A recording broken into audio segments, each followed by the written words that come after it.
කජුනාඹර රසමී අඹ ගස් යට වැහි වැහැලා කොහො අන්න අර බලපන් මී වද පැණි පිරিলা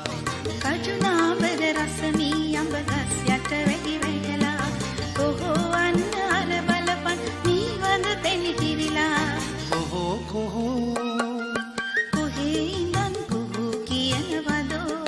බක්මාසේ මගුල් නැකත් මටත් කියනවදෝ